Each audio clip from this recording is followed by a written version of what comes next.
The following may contain language that is not suitable for all audiences.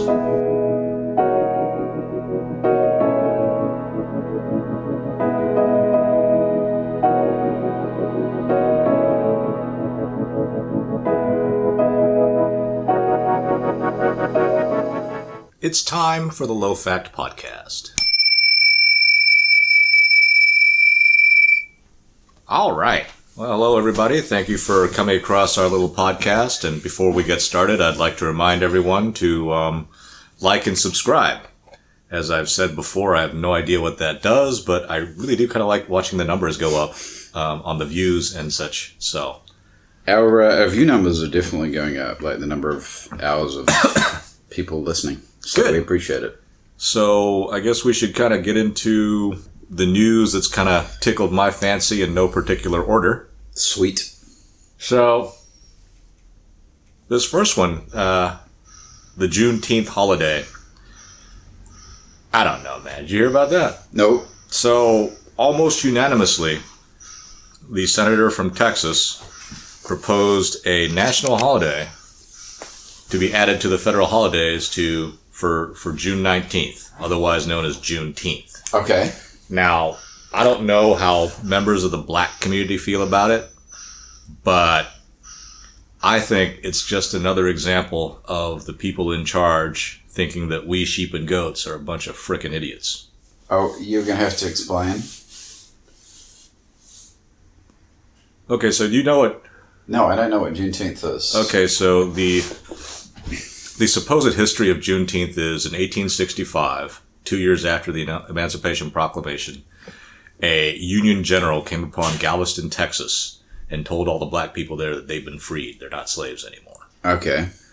And I'm not from Texas, but growing up in Georgia and Tennessee, I knew some people from Texas, and the people that would talk about Juneteenth, and these are people that are older than even me, the old man here.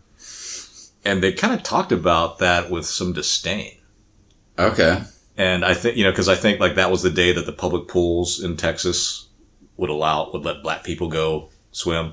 Okay. Or whatever. But it was like this deal. And I always got the impression that it was just something of some disdain aimed towards the black community. Oh. And now it's a national holiday, and there's there was no votes against it. It was a unanimous vote, right, in the Senate, and it got signed into law. And I'm just sitting there going, I just thought it was just weird pandering on the part of the people that are been put in charge. And I don't know if it's because I've been reading certain books lately about intelligence, but the more I read it, the more I think about it, the more I'm convinced that the people that are in charge think that we're stupid. But the funny thing is they're not really any smarter than the people that they think are stupid. They're just as stupid as the stupid people that they're... So do black people care about this holiday? Unfortunately, I don't have enough black friends to ask. Yeah, because I don't know. I have no context. My life is a weird... That's weird because you have is a weird confirmation of statistics. Growing up, I had loads of black friends. Is this in Georgia or Tennessee? Both. Growing up, I had loads of black friends, but it was just like a weird progression that happens, I think, to a lot of people as they just kind of don't stay where they're from or don't stay in the community that they're in. Yeah. The older I got, the fewer black friends that I had. Huh. Until now, I mean, I really have no friends. You don't have that many friends. Well, that's what I'm saying. Now I'm a really sad confirmation of the statistic. People in this day and age, we don't have as rich of a community of friends as people used to 100 years ago. I know, which kind of sucks. Was it you that said, and was this on the podcast? I don't know. Everything kind of like bleeds together for me, but. Was it you that said you can't make any, new old friends? Yeah. Yeah, it's true. So, I don't have that many. So, that little bit is no commentary on the rightness or wrongness of the law or, anything. Mm-hmm. It just seems to me that that's just another added thing. Well, there is a lot of pandering that goes on for sure.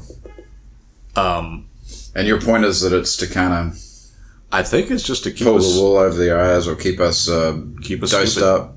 Whatever. Soma. Soma is a good word for it. I think that was Aldous Huxley. It's good though. Soma's like a sedative, right? Sleep. Well, it was Opiates of the Masses was Lenin or whatever, but that's basically what Soma is. I think it was Brave New World that was talking about Soma. Have you read Brave New World? Over 30 years ago. Is it worth reading? Yeah, real short.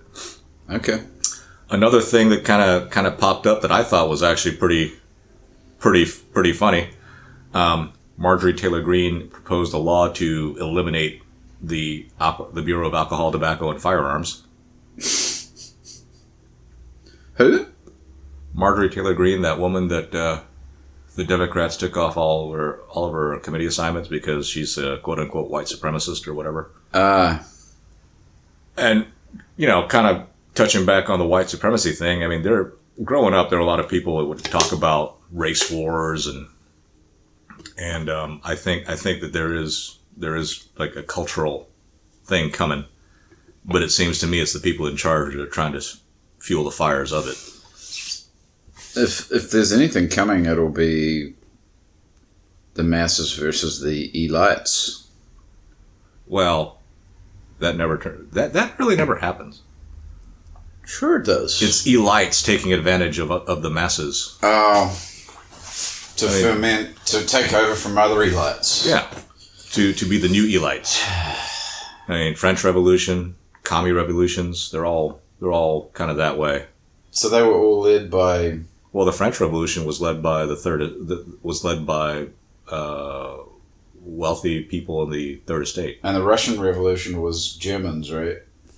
Well, it was funded by Germany. Supposedly, yeah. According to that book I was reading, which I couldn't get through.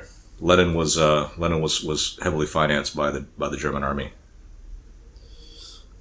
So, did you hear the news yesterday about the mask mandate? How they've introduced a law, basically saying that employees don't have to wear the mask anymore. It's like a government order. It's an order from Governor Newsom.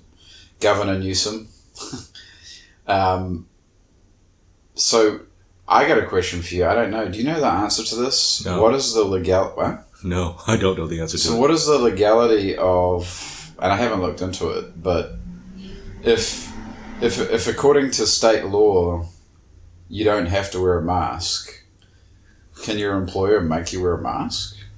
Well, supposedly people try to say that private entities can do whatever they want. And, the government can't stop them from doing this or that. And to that, the only reply I have is Civil Rights Act. Okay. Where the government said, no, if you're a public carrier or a restaurant, something that serves the public. Mm-hmm. Common carrier like buses, hotels, stuff like that. Right. Yeah, you're covered. You're covered by the Civil Rights Act. Yeah. That's how they were. So what about grocery stores then? I would say that is a common carrier type analogy to me. That's analogous. So someone could probably, but someone would have to challenge them. Yeah, and who's going to do that? Well, the law's a funny thing. It's going to take decades, right? Yeah. I mean, who's going to... Civil Rights Act came about in 1964. The school busing didn't happen until like the 80s. Yeah, I mean, is somebody going to sit there and do a legal challenge on the grocery stores about having to wear a mask? I doubt it. At that point, it's probably going to be moot. Yeah. At which point the courts can say, it's moot, so no standing. Right. But how frustrating. But it's not even a law. None of the legislatures voted any of that in. It was all done by emergency powers, as far as I know. Right. It's fucking annoying. Well... So now you got this situation where half the people in the store are wearing masks and half aren't in terms of the customers. I was never really one that cared too much about mask mandates and whatnot. I know, you didn't get you just were like, okay, I'll just wear a mask.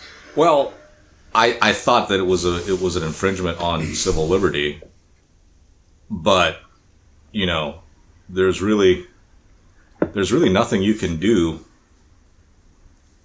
in the face of fear unless having a bunch of people have their nuts descend and become, you know, overcome their fear. And that didn't happen. Well, it hardly ever does. That hasn't happened. And I think the only reason that people aren't wearing masks now, most people, is probably because they got the shot. The inoculation? Yeah. Could be. Because I've observed that, like, most of the people that aren't wearing the masks in the stores, it's either really young people who probably are, like, aren't worried, or the older folks. Like, the really older folks. So, yeah, there's that. I think I saw another snippet somewhere about something that wasn't reported in the corporate media. I don't even know what to call them. Just call them the media. The establishment media. I don't know. I like legacy media, but legacy kind of suggests something good. Not necessarily. You can have a negative legacy. It's the establishment, and let's just call them the establishment media for the purpose of the podcast, shall we? Sure. Motion carried. I guess last week a person decided to shoot, a black man decided to shoot 5 white folks just kind of at random because he hated white people. Where was this? Georgia and Alabama. And it was not really reported on. And I'm sitting there going, well, if it was the opposite, if it was a white guy shooting a bunch of black people, the legacy media would be all over it. The establishment media. But this thing just kind of went without so much as a whisper. It's inconvenient. I suppose. That's fucked up, by the way. Let's see, what was another thing? Oh, Revolver News has been kind of harping on the January 6th stuff. The quote, the insurrection. Right, yeah. But there's like a lot of unindicted co-conspirators in it. Unindicted? Yeah, so basically they're people that are FBI agents or in league with the authorities to kind of encourage whatever things went on the Capitol 6 thing. What do you mean encourage? You mean like turn a blind eye and not be there? No, actually be there and like, you know, get people riled up to do stuff. What? Surely not. That apparently was kind of what went on with the kidnapping plot for Gretchen Whitmer. Again, I don't know enough. I don't know that much about it, and I can't. But that's freaking bananas. I can't really say that I. That's got to be a conspiracy theory, right? What? That there are government agents who are actively encouraging this behavior. So they were like undercover, like with the crowd, saying, "Let's do this." Well, a lot of times that's kind of what happens. A lot of the bomber plots that get foiled are people that may or may not want to do, or may not have thought about doing something. But for certain folks encouraging it so that they can get arrested.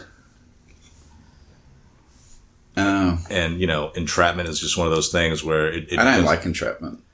Well, yeah, but it's kind of hard to disprove because the whole point about entrapment is they have to do stuff to get someone who wouldn't do something, who wouldn't commit a crime, to commit a crime, and that's kind of where entrapment would come in.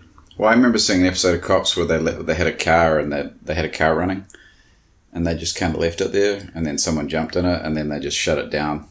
Yeah, and once they had them in the car, and I'm like, well, the argument against that is if you weren't going to, it was just there, right? Right. It was just there. The argument against that not being entrapment is that car was just there, and if someone didn't have a criminal enterprise or a criminal thought to happen, wouldn't have jumped in it and tried to take it. Yeah. It just doesn't hit me right, though. Well, yeah, I understand. Not that I would probably steal the car, but still. Well, property rights is kind of the bedrock of our society. You want to protect those. What else? I had some stuff about the summit and and the Russians and stuff, but it's just kind of. What happened with this meeting? Well, supposedly it's depending on who you listen to, it was either really good or really bad. Well, that's not very helpful. What do you mean? Which was it? Depends on your point of view. Yeah. Depends on which side you support. I just can't see Biden getting the upper hand with Putin, man. I don't think that he did. Apparently, he had a couple of senior moments that just kind of made us, the United States, look bad. Walking into some place and just not knowing where he is until his wife was able to escort him out and everybody laughing at him. Oh my gosh. Biden chiming in, the president chiming in about how Boris Johnson didn't introduce the president of South Africa when he did. I saw that part. That was just embarrassing.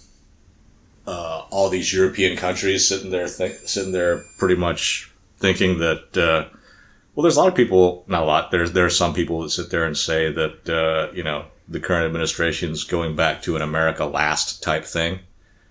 And, I'm just like, well, so what? It's nothing new. Well, one of the things that I've kind of noticed, especially in on the frequent and yet infrequent occasions that I listen to Tucker Carlson, where he talks about how the whole illegal immigration encouragement coming from the administration is so that the Democrats or a certain party can have a permanent majority. Mm-hmm. And I maybe I'm too dumb to know any of this stuff, but I don't see how if you get a bunch of people in here illegally, they'll have some kind of, like, if you essentially legalize an illegal act, that those people will be so grateful that they will continue to vote you in office. I guess it's possible. It is, but that coupled with this whole idea that both sides, both parties, both of the major parties probably look on us as idiots. Yeah. That, I don't, the more I think about it, the less I'm confident about how secure and honest elections are.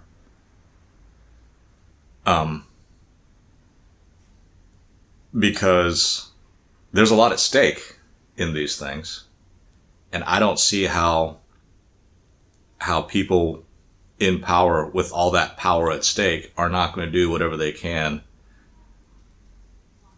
toward and untoward to keep that power. Yeah.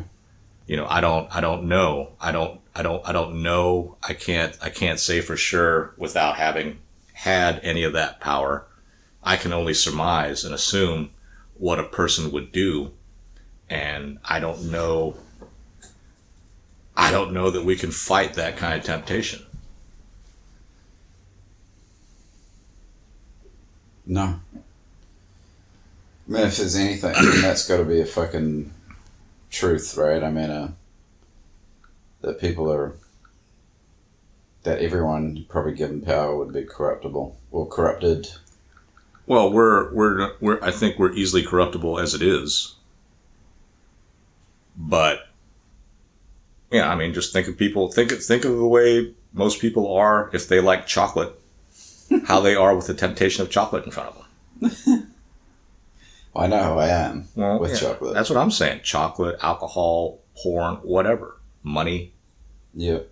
And to say that in all these other occasions, yeah, we're going to succumb, but when it comes to something really big, like power,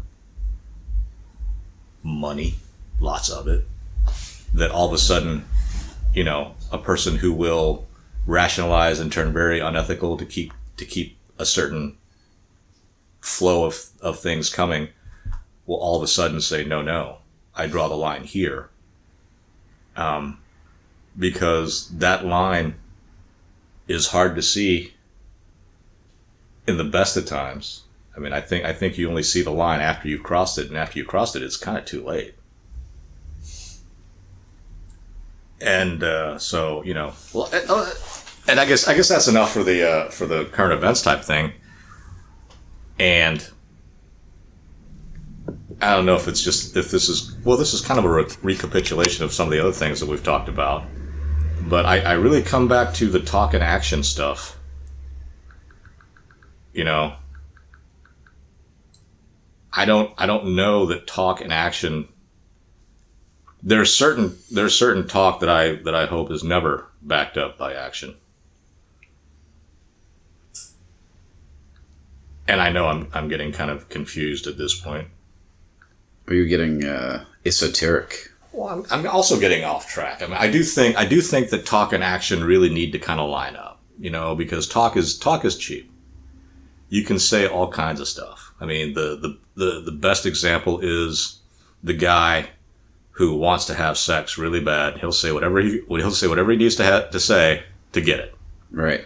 And everybody seems to think that, and it's a joke to a lot of people. I remember when we watched an episode of, shoot, it might have been, I don't know what it was, but it was an old TV show talking about, yeah, of course I said whatever I could say because, you know, there was the promise of sex.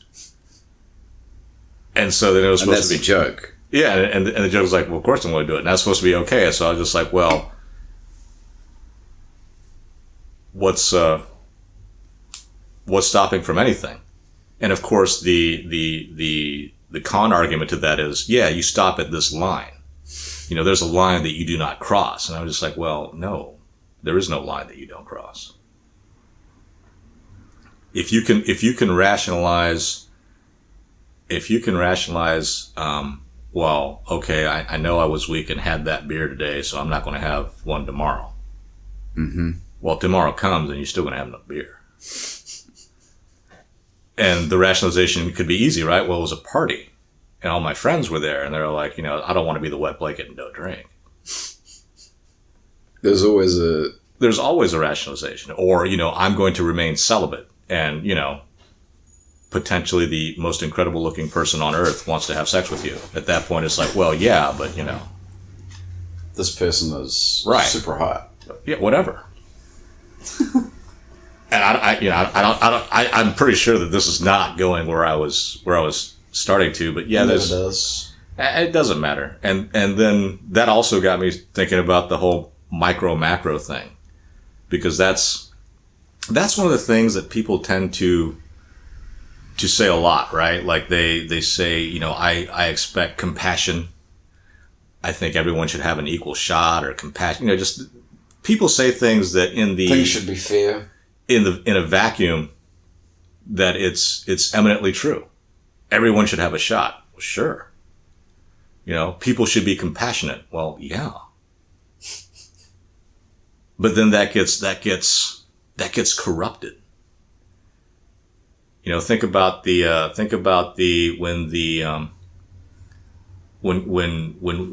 Judeo-Christian ethics or Judeo-Christian norms were around, you know, and homosexuality was frowned upon. Right. At certain points of the past, frowned upon so much that people would get killed. And in some countries they are. Still.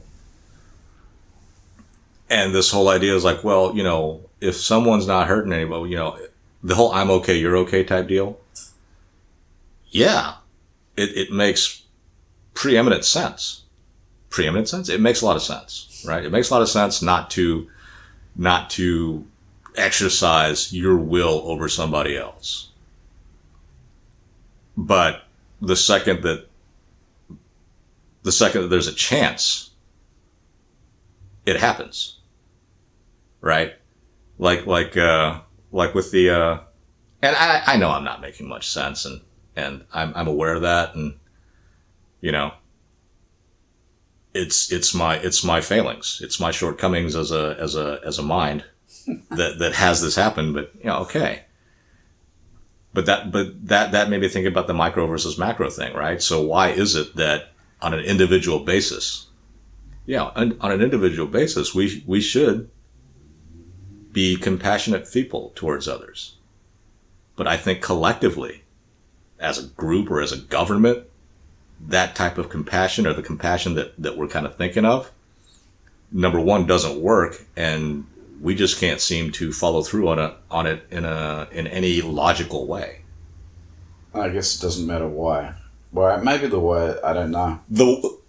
You know what? No, the why does matter, but it only matters in as much as that why can be used to come up with a viable and practical solution, which never seems to me happens. You know, this whole idea of, people should, the religious freedom's okay, not, well, I guess I'm really kind of talking about relativism too, in a bit, which I don't think is, when I was in my 20s, I really bought into the relativism idea. And now, a few decades beyond that, I'm not so sure. In what sense, though, when you talk about relativism? Every culture's great. Uh-huh. No culture is better than any other. Oh, no right. person is better than any other. Yeah, I don't think that's true. The whole idea, one of the things that's really big nowadays that I tend not to subscribe to is the whole idea that there is an equal distribution of talent being intelligence, whatever you want to call it. Right. I don't think so. If there's not an equal distribution of height, yeah, or good looks. Well, if every country, go ahead. I was thinking about your homosexual example, because if every country is the same and every country is just as good, then okay. So you're saying that one country where someone who's a homosexual gets stoned to death versus another country where there are rights for that person and where, that's the same? Come on. Yeah, well, a lot of those things a lot of things break down. I'm sure that I have a lot of philosophies or thoughts that would break down upon a challenge, and I would actually kind of like for us, if at all the occasion arises, that I have some thought that I hold to be true that is challengeable for it to be challenged, because I want to actually kind of figure it out. Do I have blinders on about stuff? Shit. Which I do. I mean, You're kind of hard to, I always find it hard to debate with you because I feel like you run circles around me a little bit. Well, not necessarily. I mean, if I'm not using ad hominem attacks and all the various, That's not really your style, though. It is and it isn't. My immediate go-to when someone's like, that's a stupid idea, whatever. My immediate go-to is like, okay, Mr. Perfect. And so instead of talking about the idea, and it could be the way it's couched, right? I mean, if I say this is what I believe and someone says that's a stupid idea, or treats it like it's dumb, then you say why. Then I won't even say why. Then I'll just go on the offensive, and be like, okay, well, if my idea is kind of stupid, then you are stupid as well. So let's talk about your stupidity instead of talking about my idea and how it could possibly be incorrect. Well, that would be an ad hominem attack, right? So if someone, but I don't know. I don't know if it would change if someone, instead of saying something like, well, like the whole Second Amendment thing, right? There are people that believe that there's a certain group that want to take away all the guns. And there are, and the people on the other side always say in a very disdainful way, no one's wants to take away all your guns. Which is a lie. Well, it seems to be, right? The talk doesn't measure up. Well, look at where it ends up. It's like how much I like to say slippery slope, but it is. Yeah, I hate that term. But yeah, it is actually about taking people's guns, I believe. And it could very well just be about opposing ideas. The people I don't like guns particularly, but I believe that the whole purpose of the Second Amendment, which was drafted kind of oddly to be confusing, it seems. Some people believe that it was drafted in such a way to be so confusing as to always have arguments about it. That maybe. But it probably got like redrafted a few times. Who knows, right? But I believe that the whole point of that amendment was to keep government at bay. Oh, yeah. I mean, I think that's right. They've been people who studied that and studied the writings and the analysis around it, and I think it is about that. But it seems odd to me that the counter argument to that is always you don't need one. Why? Well, that's the point, right? Why don't I need one? I had this discussion with my neighbor who's no longer with us, but he grew up in Latvia. And he said the first thing that happened when the Germans came and invaded Latvia. When the Soviets came. No, but oh, you're right.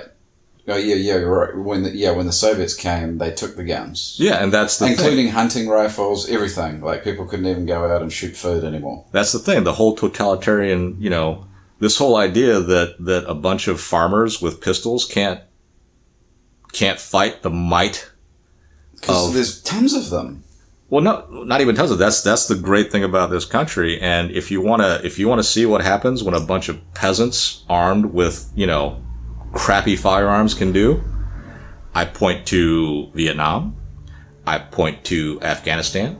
I point to Yeah, and anyone Afghanistan all throughout history. Afghanistan in the 1800s with the Crimean War. Afghanistan when the Soviets tried to invade. Afghanistan when we went there. And anybody who's from a totalitarian country, that's the first thing they'll say. The first thing they do, the first thing a totalitarian government does is takes the guns. Yeah, because it doesn't take if there's a weapon behind every blade of grass, a country don't have enough soldiers. The only thing you can do is round up everybody and put them in jail, or you just have to incarcerate the entire. But if nobody has a gun, then you can just round people up and. Well, you can round people up anyway, but that's the whole point. It's part of the mass incarceration of where you are. So, like I said, I believe that firearms are like the Karate Kid, for defense only. Now, will people use those for nice Mr. Miyagi, by the way, for criminal enterprises or to be offensive? Yes. And this is the question that I've posed a lot, and I don't know. Well, maybe we can start off next week with it. But the question is, and it always will be, how much of an exception are you willing to take? What does that mean? Well, the people that talk about you mean how much disagreement? How much negative consequences are you willing to deal with? Right, the people that sit there and say, no guns, no guns, no guns. They're dangerous. You don't need weapons of war. You don't need weapons. You don't need anything. Blah, blah, blah, blah, blah, blah, blah, blah, blah. Right? Mm-hmm. And the answer is, well, all these people that use the guns that go crazy and kill people. We need to stop all that. And I'm just like, well, how much negative consequences are you willing to take? Because for a lot of people, they're willing to take all kinds of negative consequences with cars. Now, cars and guns, definitely different. But they are the same in that they're both tools. Well, you can kill lots of people in a car. Well, that guy in Santa Monica almost killed 100 people. That old guy. I didn't think it was that many people. Well, he injured at least 100 people. Did he? Yeah. I know he killed, I want to say 20 or 30 people. Okay. Which is fucking gnarly. It is.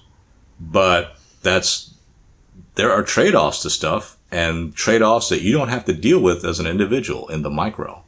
But in the macro, it's stuff that you have to kind of consider. I know. This is a stupid comment, but I kind of like it. Whenever you go repeat, I always think, damn, I'm going to have to edit that. Oh, well, you don't have to. I know that Robert E. Lee has fell out of favor. Has he? Oh, definitely. Most definitely. But like I've said before, there are a couple of quotes that are attributed to him that I really like. One is that he kind of, at the end of his life, when I guess he was the president of Washington and Lee University, he regretted having a military career. But, he was poor gentry. Not too many options. Well, yeah, he was super poor gentry. He came from a preeminent family in Virginia at the time, and he had no money. His family had no money, but he had connections, so he went to West Point. Right. Free education, whatever, blah, blah. But he did say that there was a I guess the weird contradiction in life in terms of if you want to be a good soldier, you have to love the army. But if you want to be a good general, you got to kill that which you love. Oh. And I think that contradiction is analogous to a lot of things in life, right? I mean, to be a good person, you have to be a compassionate soul. You have to be willing to forgive and not like fly off the handle at every slight and whatnot. But to be a good political administrator, a lot of that goes out the window. Right? Mm-hmm. I mean, I as an individual have no reason to spy on my neighbors and my friends. If I were to be the president, I would have to spy on my neighbors and my friends, as well as my enemies. Yeah. I would have to be kind of an amoral type person. Well, I think a good subject would be, do you end up being amoral even if you start moral? Well, yes. You can start moral and become amoral. In any endeavor, yes. Well, we don't have to do 40 minutes talking about it now then. All right. Well, I think that's enough for today. Thanks for tuning in, and we'll talk to you in a week.